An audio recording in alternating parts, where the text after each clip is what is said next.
So the next thing that we want to take a look at is going to be the workflows. So within Reviewr, we call these groups and divisions. I personally like to describe these as a bucketing concept because there's a lot of use cases and they're really powerful. So for example, common workflows consist of things like managing multiple categories, scholarship types, grant types, things like that. It's also commonly used to manage multiple phases or rounds, or a combination of both. So for example, scholarship XYZ, phase 1, grant XYZ, phase 2. And we'll kind of dive into this more here as we go, but the process itself actually begins in the submission form.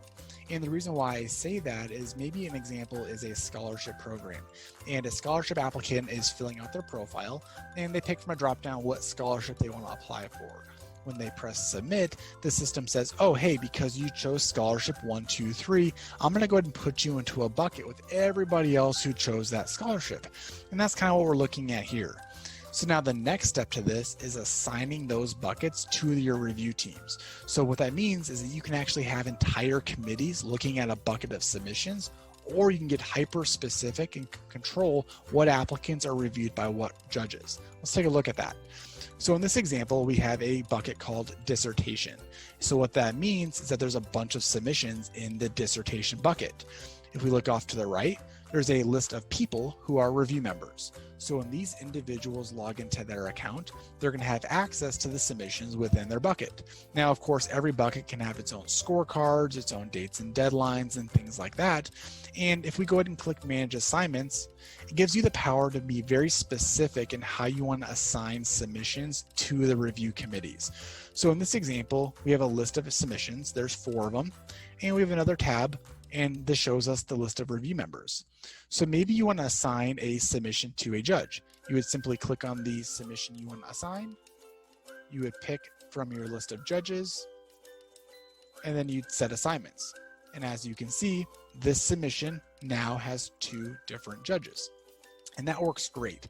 But what happens if you want to do this at scale, or you want to do this in bulk? Well, maybe we want to jump over to the reviewer side, and maybe we want to say every review member is supposed to look at 4 random submissions. Well, you can come down here and click auto assign, and you can say I want every judge to get no more than 3, but no less than 2. And when I click auto assign, you'll see that now every review member has between 2 and 3 submissions. If we jump back over to the submission side, you'll also see that every submission has roughly 3 to 4 judges and who those judges are. So what we've done here is really powerful. We've been able to assign an entire group of submissions to a judging panel, or we got really specific and either assigned individual applicants to a review member or use automation.